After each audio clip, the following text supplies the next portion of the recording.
అన్నిటికన్నా బాధ కలిగిస్తుంది. ఎందుకనంటే ఒక ఘటన జరిగింది. ఆ ఘటన ఎందుకు జరిగింది అని చెప్పి చూస్తే ఈ ఘటన ఎంప్లాయీస్కి సంబంధించి ఎటువంటి దోషము లేదు. ఎంప్లాయీస్ చేసిన తప్పిదం ఎక్కడా లేదు.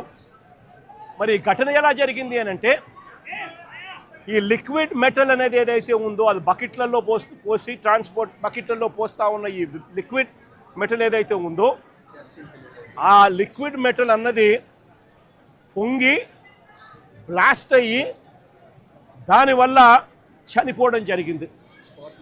మరి ఎందుకు ఈ పాట్లో పోస్తూ ఉన్న ఈ లిక్విడ్ మెటల్ ఎందుకు బ్లాస్ట్ అయింది అని అంటే మిక్స్ ప్రాబ్లం ఉంది. మిక్స్ సరిగ్గా చేయకపోవడము, రా మెటీరియల్ సరిగ్గా కలపకపోవడము, రా మెటీరియల్లో కాస్త కూస్తో ఇన్ఫీరియారిటీ ఉండడము, వాటిని సరిగ్గా కలపకపోవడం వల్ల రా మిక్స్లో ప్రాబ్లం వల్ల ఈ బ్లాస్ట్ అనేది ఈ రిన్సింగ్ సమస్యలు వీటి అన్నిటి వల్ల ఎంప్లాయీకి అనేది ఎక్కడ తప్పు లేకపోయినా కూడా బ్లాస్ట్ జరిగి ఈ ఇన్సిడెంట్ చోటు చేసుకుంది. నేను అడుగుతా ఉన్నా, ఇలాంటి ఘటనలో మానవత్వం చూపించాల్సిన చోట, హ్యూమానిటీ చూపించాల్సిన చోట ఈ రాష్ట్ర ప్రభుత్వాలు, ఈ కేంద్ర ప్రభుత్వాలు వీళ్ళు స్పందిస్తూ ఉన్న తీరు నిజంగా నిజంగా అమానవికంగా ఉంది. మానవీయంగా కూడా లేదు. ఆలోచన చేయమని అడుగుతా ఉన్నా నేను. ఇక్కడే ఇంకొక విషయం కూడా చెప్పాలి. నా పక్కనే పేరేం పేరమ్మా? మీ పేరేం పేరు? నా పక్కన ఇక్కడే భాగ్యశ్రీ అని ఓ బాధితురాలు. ఈ బాధితురాలు వాళ్ళ నాన్న పెంటయ్య అన్న. ఇది జరిగి 14 నెలల కిందట జరిగింది. ఇది 14 నెలల కిందట ఇక్కడే ఇదే ఫ్యాక్టరీలోనే ఈ మాదిరిగానే ఘటన జరిగిన పరిస్థితుల మధ్య పెంటయ్య అన్న చనిపోవడం జరిగింది. పెంటయ్య అన్న employee number photo photo photo photo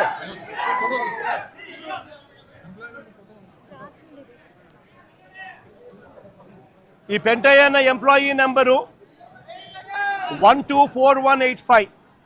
permanent employee, regular employee. SMS 2లో పనిచేస్తూ ఉన్నాడు. మాస్టర్ టెక్నీషియన్గా పనిచేస్తూ ఉన్నాడు.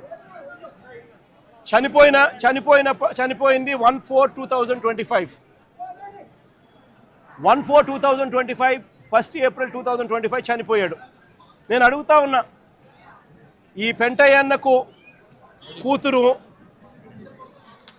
ఇదిగో ఐడి కార్డు. ఈ పెంటయ్య అన్నకు కూతురు పేరేం పేరుమా? భాగ్యశ్రీ కూతురు. కొడుకు ప్రసాద్, నవీను ప్రసాద్. చనిపోయినప్పుడు ఉద్యోగాలు ఇస్తామన్నారు, నెలలోనే ఉద్యోగం ఇస్తామన్నారు. పిల్లలకు కాంపన్సేషన్ ఇస్తామని చెప్పినారు. ఇంతవరకు కాంపన్సేషన్ ఇవ్వాల. ఇంతవరకు జాబ్ లేదు. జాబ్ అడిగితే, కాంపన్సేషన్ అడిగితే నిర్దాక్షిణ్యంగా ఫైల్ పోయింది అని చెప్తా ఉన్నారు. నిజంగా ఆలోచన చేయమని అడుగుతా ఉన్నాం. ఇంత నిర్దయగా ప్రభుత్వాలు వ్యవహరించడం ధర్మమేనా అని అడుగుతా ఉన్నా.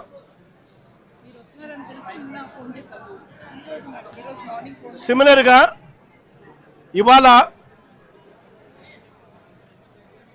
ఇవాళ జరుగుతూ ఉన్న ఘటనలో దాదాపుగా ఇప్పటికే 9 మంది చనిపోయారు. దాదాపుగా మరో 5 మంది హాస్పిటల్లో వైద్యం పొందుతూ ఉన్నారు. ఈ 5 మందిలో కూడా ఒకరి పరిస్థితి విషమంగా ఉంది. వీళ్లకు కాంపన్సేషన్ విషయంలో నిన్న చంద్రబాబు నాయుడు గారి సుపుత్రుడు ఆయన మాట్లాడిన మాటలు చూస్తే నిజంగా నాకు ఆశ్చర్యం కలిగిస్తుంది. మానవత్వం అన్నది ఎవరికైనా ఎక్కడైనా కానీ కొద్దో గొప్ప ఉండాలి కదా, ఇలాంటి మనుషులు కూడా ఉంటారా అనిపించింది. నిజంగా ఆయన అంటాడు 1,72,00,000 ఇస్తా ఉన్నాము అని చెప్పి. నాకు ఆశ్చర్యంగా నేను అడుగుతా ఉన్నా, అయ్యా లోకేష్ గారు, ఈ 1,72,00,000లో మీరు ఏదైతే మాట్లాడుతూ ఉన్నారో ఆ ఎంప్లాయీస్కు రైట్ఫుల్గా వాళ్ళకి రావాల్సిందే కదయ్యా నువ్వు ఇస్తూ ఉన్నావు, ఎక్స్ట్రా నువ్వేమి ఇస్తూ ఉన్నావు అని చెప్పి నేను అడుగుతా ఉన్నా. ఈ ఎంప్లాయీస్కి రావాల్సిన గ్రూప్ ఇన్సూరెన్స్ అయితేనేమి, ప్రావిడెంట్ ఫండ్ అయితేనేమి, గ్రాట్యుటీ అయితేనేమి, రిస్క్ ఇన్సూరెన్స్ అయితేనేమి, వీటి నేపథ్యంలో 1.45 crores వాళ్ళకే రావాల. ఆ తర్వాత కంపెనీనే మరో 25 లక్షలు ఇస్తూ ఉంది. అది కూడా విశాఖపట్నం స్టీల్ ప్లాంట్ కంపెనీయే ఇస్తూ ఉంది. కేవలం ప్రైమ్ మినిస్టర్ రిలీఫ్ ఫండ్ కింద కేవలం 2 లక్షల రూపాయలు అదనంగా ఎక్స్గ్రేషియా కింద వస్తూ ఉంది. రాష్ట్ర ప్రభుత్వం నుంచి 0 రూపాయి అంటే రూపాయి కూడా ఇవ్వడంలే. మరి నేను అడుగుతా ఉన్నా, ఇక 1.72 crores ఇంకొకటి నువ్వు ఇచ్చేదేందయ్యా బోడీ అని అడుగుతా ఉన్నా. వాళ్ళకి రావాల్సిందే, వాళ్ళ హక్కుగా వాళ్ళకి రావాల్సిందే వాళ్ళకు వస్తూ ఉంది. వాళ్ళకి అది ఇస్తూ ఉన్నారు, అది వాళ్ళకి ఇస్తూ ఉన్నారని మీరు చెప్తా ఉన్నారు. ఇది నిజంగా ధర్మమేనా, న్యాయమేనా అడుగుతా ఉన్నా. ఇదే విశాఖపట్నంలో ఇంతకుముందు మా హయాంలో ఇలాంటి ఒక దుర్ఘటన జరిగితే అక్కడ కూడా మనుషులు చనిపోతే ఎంతమంది చనిపోయినారు? ఎల్జీ పాలిమర్స్లో అప్పట్లో కూడా ఒక దుర్ఘటన జరిగి 14 మంది అప్పట్లో చనిపోయిన ఘటన జరిగితే రాష్ట్ర ప్రభుత్వం ఎలా స్పందించింది? వెంటనే ముఖ్యమంత్రి ఇక్కడికి వచ్చి, అంటే జగన్ ఇక్కడికి వచ్చి ఏకంగా ₹1 కోటి చనిపోయిన కుటుంబాలకు ఇచ్చి ఆదుకున్న పరిస్థితులు బహుశా దేశ చరిత్రలో ఎక్కడా కూడా జరగలేదేమో. ఒక్క ఆంధ్ర రాష్ట్రంలో జగన్ ముఖ్యమంత్రిగా ఉన్నప్పుడు చోటు చేసుకున్న ఘటన. ఏకంగా ₹1 కోటి వాళ్ళకి ఇచ్చి ఆ కుటుంబాలకు తోడుగా ఉండి ఆ వాళ్ళ సభ్యులు చనిపోయిన వాళ్లకు ఉద్యోగాలు కూడా మళ్ళీ ఆ కంపెనీలో ఇచ్చేట్టుగా వైఎస్ఆర్సీపీ ప్రభుత్వం అప్పట్లో అడుగులు ముందుకు వేసి చేయించింది. నేను అడుగుతా ఉన్నా, ఈరోజు ఈ ప్రభుత్వం, చంద్రబాబు నాయుడు గారి ప్రభుత్వం స్పందిస్తూ ఉన్న తీరు నిజంగా ఎంత అన్యాయంగా ఉంది అని ఒక్కసారి మనస్సాక్షిని అడుక్కోండి మీరు అని చెప్పి నేను కోరుతా ఉన్నా. ఈ ప్రభుత్వాన్ని గట్టిగా డిమాండ్ చేస్తూ ఉన్నాం. వాళ్ళకి రావాల్సింది వాళ్ళకి ఇప్పించడంలో నీ గొప్పతనం ఏమీ లేదయ్యా. వాళ్ళకి రావాల్సిన ₹1,72 లక్షలు ఏదైతే ఇస్తా ఉన్నారో, ₹1,45 లక్షలు వాళ్ళకి రావాల్సింది ఏదైతే ఇస్తా ఉన్నారో అది గొప్పతనం. నీ గొప్పతనం ఏమీ కాదు. కంపెనీ నుంచి కేవలం ₹25 లక్షల మాత్రమే ఆ ఎంప్లాయీస్కి వస్తూ ఉంది. ఈ నేపథ్యంలో నేను చెప్తా ఉన్నాను, అయ్యా అప్పట్లో వైసీపీ ప్రభుత్వంలో ఉన్నప్పుడు ఏ రకంగా అయితే ₹1 కోటి ప్రతి కార్మికుడికి ఇచ్చి తోడుగా ఉన్న నేపథ్యం పరిస్థితులు ఏ రకంగా జరిగాయో అదే మాదిరిగా ప్రతి ఎంప్లాయీకి మేము ఇంతకుముందు చేసి చూపించినాం. మేమేదైతే చేసి చూపించినామో అదే మిమ్మల్ని కూడా చేయమని అడుగుతా ఉన్నాం. మేమేమి ఎక్కడా కూడా అన్యాయంగానో లేకపోతే మేము చెయ్యనిది మిమ్మల్ని చేయమని చెప్పి అడగడంలా మేమేదైతే చేశామో అదే చేయమని అడుగుతా ఉన్నాం. వెంటనే వాళ్లకు ఈ ₹1,45,00,000 అదనంగా వాళ్ళకి ఏదైతే వస్తూ ఉన్నదో దాంట్లో నీ ప్రమేయం ఏదైతే లేదో వాళ్ళకు సంబంధించిన group insurance, provident fund, gratuity, risk insurance ఈ రూపేణ వాళ్ళకు వస్తూ ఉన్న ₹1,45,00,000 ఏదైతే వస్తూ ఉందో దానికి అదనంగా మరో ₹1 కోటి ఖచ్చితంగా వాళ్ళకి ఇవ్వాలి. వాళ్ళ కుటుంబ సభ్యులకు కూడా అదే మాదిరిగా ఉద్యోగాలు కూడా వెంటనే ఇవ్వాలని కూడా కోరుతా ఉన్నాం.